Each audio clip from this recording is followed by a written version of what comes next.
नमस्कार। मैं विकास कुमार, सहायक आचार्य, राजकीय पीजी महाविद्यालय झुंझुनू। पिछले टॉपिक में हमने पढ़ा था भारत की मानव प्रजातियों का वर्गीकरण, और उस टॉपिक के अंतर्गत हमने ये अध्ययन किया था कि भारत की मानव प्रजातियों को विभिन्न मानव विज्ञानियों ने अलग अलग प्रकार से वर्गीकरण किया है। उन विज्ञानियों में 3 मानव विज्ञानियों का अध्ययन हमने किया था। पहला था रिश्ले का वर्गीकरण, दूसरा था हेडन का वर्गीकरण और तीसरा था एक्सटेंड का वर्गीकरण। वर्गीकरण के आगे की कड़ी में आज हम अध्ययन करेंगे हटन का वर्गीकरण, भारतीय प्रजातियों के वर्गीकरण के संबंध में। हटन ने कहा था कि भारतीय किसी भी प्रजाति की जो उत्पत्ति है वह भारत में नहीं हुई थी, बल्कि प्रजातियों का आगमन भारत में हुआ था। और सर्वप्रथम भारत में निग्रिटो प्रजाति का आगमन हुआ। यह सबसे प्राचीन प्रजाति मानी जाती है। और सबसे अंत में अल्पाइन प्रजाति का आगमन हुआ, जिसे हटन ने भारत की नवीनतम प्रजाति माना। विभिन्न प्रजातियों के भारत में आगमन के आधार पर हटन ने 1931 में भारतीय प्रजातियों का वर्गीकरण किया। पहला है निग्रिटो, जो कि भारत में सबसे प्राचीनतम प्रजाति मानी जाती है। दूसरा है प्रोटोस्टेलाइड, इसका उद्गम फिलिस्तीन था। वहाँ से इनका स्थानांतरण भारत में हुआ और वर्तमान में इनकी त्वचा का रंग चॉकलेट और खोपड़ी की आकृति लंबी होती है। तीसरा है पूर्व भूमध्य सागरीय, ये यूरोप से आकर के गुजरात और मध्य प्रदेश में आए। चौथा है अधिक विकसित भूमध्य सागरीय प्रजाति। कई विद्वानों के विचार से इसी प्रजाति ने सिंधु घाटी सभ्यता का विकास किया था। पांचवा है अल्पाइन, ये भारत के गुजरात और पश्चिम बंगाल में स्थित हैं। इन्हें पूर्व वैदिक भी कहा जाता है। बहुत बार कॉम्पिटिटिव एग्जाम्स में क्वेश्चन पुटअप होता है कि पूर्व वैदिक प्रजाति किस प्रजाति को कहा जाता है, तो आंसर होगा अल्पाइन प्रजाति। छठा है नार्डिक, ये भारत में पंजाब, राजस्थान, गंगा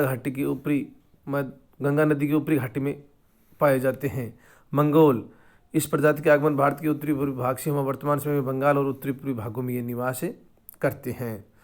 पांचवा है गुहा, गुहा का जो वर्गीकरण है वह भारत में प्रमुख और सर्वमान्य माना जाता है, चूँकि गुहा भारतीय मानव विभाग के निदेशक थे। डॉक्टर गुहा ने प्रजातियों के शारीरिक लक्षण, वैज्ञानिक तथ्यों के गहन अध्ययन के आधार पर अधिक शुद्ध और तार्किक ढंग से भारतीय प्रजातियों का वर्गीकरण 1944 में जनसंख्या में प्रजातीय तत्व लेख में प्रकाशित किया। गुहा का वर्गीकरण कपाल, चेहरे के विभिन्न मापों पर आधारित है। इसके अलावा गुहा ने त्वचा के रंग, बाल, आँख आदि पर भी मानक विधियों के आधार पर विचार किया।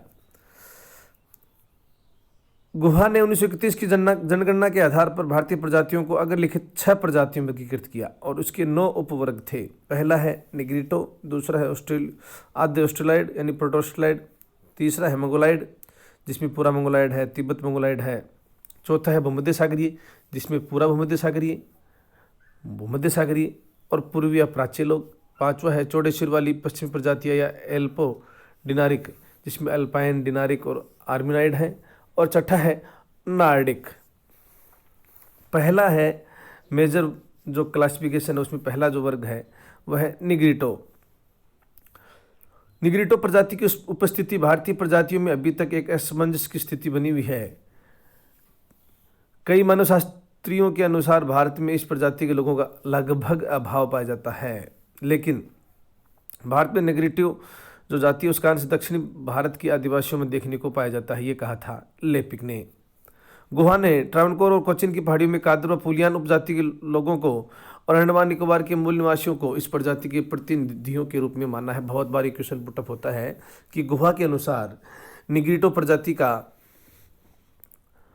रहवास कहाँ पाया जाता है, तो आंसर होगा ट्रावनकोर और कोचीन की पहाड़ियों में कादर, पुलियान तथा अंडमान निकोबार द्वीप समूह की मूल प्रजाति जो निवासी जो है वह निग्रिटो प्रजाति से संबंध रखते हैं। भारत में अंडमान निकोबार द्वीप समूह में निग्रिटो प्रजाति के लोग अधिक देखने को मिलते हैं। वर्तमान समय में इस प्रजाति के लोगों का ह्रास दिन प्रतिदिन हो रहा है। दूसरा है प्रोटोस्टलाइड यानी आद्य ऑस्ट्रेलाइड। विभिन्न मानव शास्त्रियों की विचारधारा के अनुसार भारत की विभिन्न जनजातियों में ऑस्ट्रेलाइड प्रजाति की संख्या अधिक है। इस प्रजाति के अधिकांश लोग भारत के प्रायद्वीपीय भाग में पाए जाते हैं, जैसे मलायन, चेंचू, योरुबा, मुंडा, ओराव, हो, गोंड, खोड़, कोल, संथाल, भील आदि जनजाति के लोग इसी प्रजाति की विशेषताएं रखते हैं। तो कहने का तात्पर्य है कि भारत की अधिकांश आदिवासी जनसंख्या प्रोटोस्टलाइड प्रजाति से संबंध रखती है। इस प्रजाति के लोगों की शारीरिक विशेषताओं में त्वचा का रंग सामान्यतः काला, सिर के बाल लहरदार, घुंघराले, नाक चौड़ी, ऊपर से चपटी, ललाट उभरा हुआ, होठ मोटे और चेहरा कुछ बाहर की ओर निकला हुआ होता है। थर्ड है मंगोलाइड प्रजाति।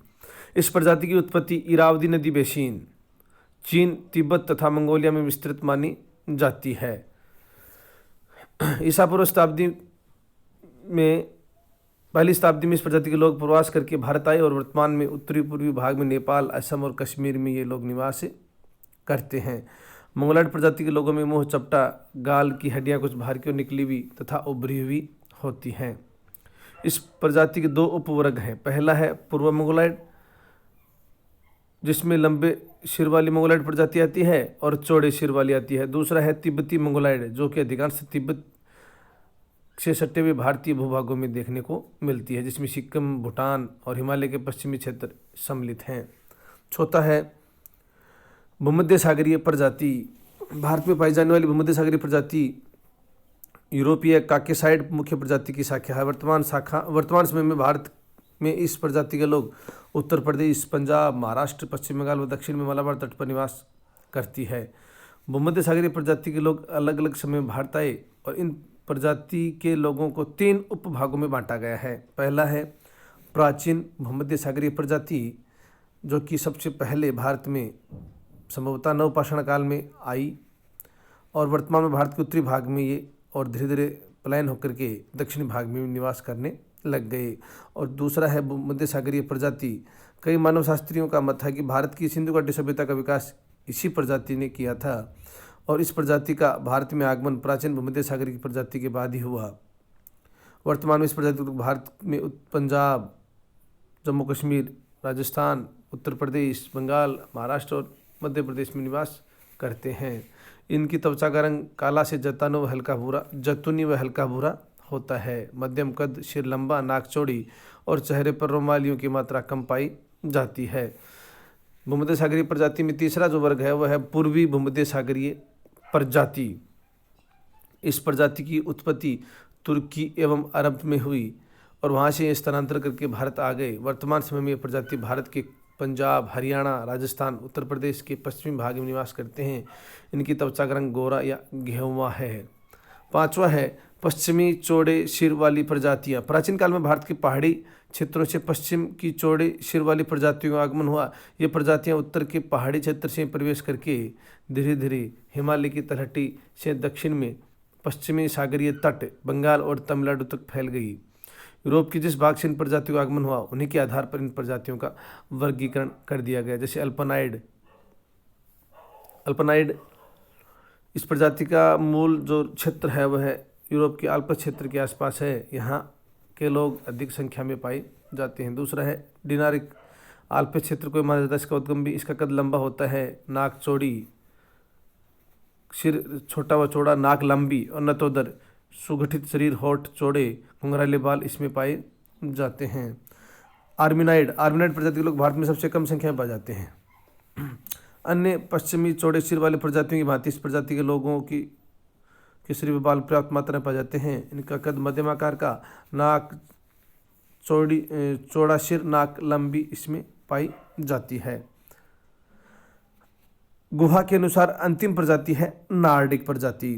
इस प्रजाति के लोगों का आगमन भारत में सबसे अंत में हुआ। बहुत बार क्वेश्चन पुटअप होता है कि गुहा के अनुसार किस प्रजाति का आगमन भारत में सबसे बाद में हुआ, तो आंसर आएगा नार्डिक प्रजाति। इस प्रजाति की उत्पत्ति स्टेपी क्षेत्र में हुई। वहाँ से इस प्रजाति के लोग ईसा पूर्व 2री शताब्दी में भारत के उत्तर पश्चिम भाग में होकर के भारत में आए और पंजाब, गंगा, यमुना में होकर ये पूरे भारत में फैल गए। वर्तमान इस प्रजाति के लोगों की संख्या पंजाब, हरियाणा, राजस्थान, उत्तर प्रदेश के पश्चिम भाग में स्वर्ण जाति में पाई जाती है। इस प्रजाति की मुख्य विशेषताएं हैं, शारीरिक कद लंबा होता है, सुगठित होता है, सिर का आकार बड़ा होता है, लंबा, पतली नाक, त्वचा का रंग गोरा आदि इसकी प्रमुख विशेषताएं देखने को मिलती हैं। आज हमने अध्ययन किया भारत में मानव प्रजातियों की सर्वप्रमुख वर्गीकरण BS गुहा के अनुसार किस प्रकार भारत में प्रजातियों का आगमन हुआ और किस प्रजाति का आगमन सबसे पहले और किस प्रजाति का आगमन सबसे बाद में। इसके साथ ही इन प्रजातियों की विभिन्न विशेषताओं का भी अध्ययन हमने इस टॉपिक में किया।